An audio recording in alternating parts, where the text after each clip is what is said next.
Hey guys, so this video is going to be just a wee bit longer than some of the others because the subject matter is pretty complicated, but I'll still try and keep it as brief as I possibly can. So what I need for you to do is think back to the very last lecture that I was giving you when we were all together in, a normal classroom, right? So recall, we were discussing there was a natural recession after World War I. This seems logical when the United States isn't the arsenal of democracy and we aren't outputting tons and tons and tons of weapons of war and manufacturing all the goods for pretty much the world.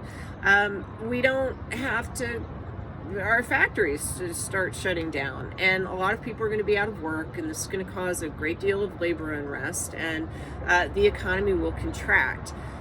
There's also going to be the social impact of a horrible pandemic that killed almost 1 million Americans in 1918.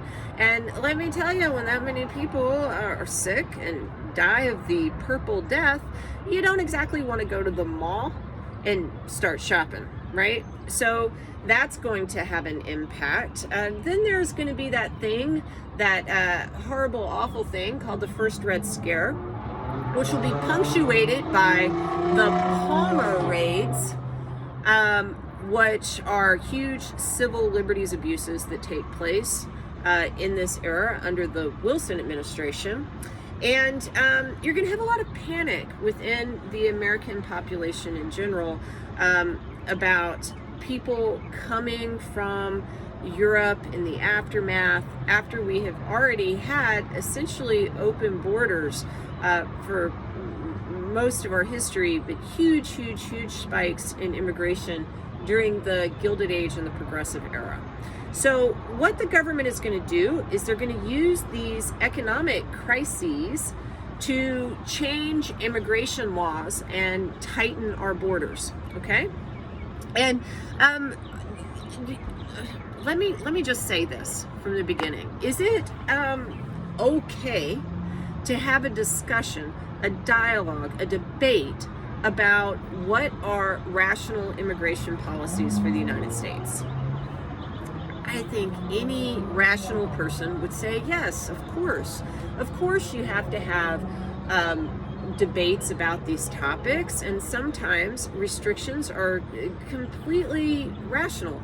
For example, we've mentioned before that in the early 1900s, a law was passed that would send you back home if you were arrived at Ellis Island and it was obvious that you had tuberculosis. Well, why were we being mean when we sent people with TB back to their country of origin? No, we were trying to stop them from going into a situation where they lived in a tenement and you had all sorts of people then get TB, which would have been a terrible thing. So, and of course there are other reasons to talk about why you would limit immigration. But in the 1920s, we're just going to have to be real about it. These things, the ideas, some of the driving motivations were not based so much on reason as racism. So what do I mean by that? Okay, so you really need to also remember that eugenics was a big thing in the progressive era, right? There was this huge rise in faith in experts, and experts are, of course, experts are good. We like experts, and this huge rise in faith in science. And science is good. I like science. I went to the liberal arts, but science, I dig science, right? But the problem is sometimes experts can use science to justify not good things. For example, there was a guy named Madison Grant, who was an intellectual of the period. He wrote a book called The Passing of the Great Race. Everyone thought Madison Grant was the bee's knees, okay? He was a respected guy, and he influenced a lot of people. Adolf Hitler bought his book. And he used science to show that, you there was a greater race, and that's the one you want to have, right? So anyway, back to immigration. You have guys like Madison Grant influencing the people who will craft these laws. And in fact, you have people who are eugenicists, like a guy named Harry Laughlin, who I'm going to talk a little bit more about in just a minute, who will testify before Congress and say, yeah, you know, we not only do we not want to just have huge numbers of people here because we don't have the jobs for everyone, but we also want to make sure that we have control of our gene pool. So, okay. So the 1924 National Origins Quota Act is going to restrict immigration with low quotas on the number of immigrants that can come based on a percentage that's applied to the number of people from a country that are already here, right? So say you have 100 people from England, then 2 people, because it's 2%, 2 new immigrants can come from England in the next year. Or if you have 100 people from Poland, or what was then Czechoslovakia, or whatever, right? So what this did is it's going to naturally skew who comes to be the people that we want, the people who were mostly here before. Because they also pegged it pre-1890, so you didn't have as many, say, Polish people in the United States as you would have people from the traditional immigrant countries. Okay, just think a little bit about it. It's just math, right? So it looks neutral, but it wasn't neutral, and it was never meant to be neutral. We also were going to just straight outright ban all Asian and Arab immigrants, and you know, I mean, that's kind of like the Chinese Exclusion Act, right?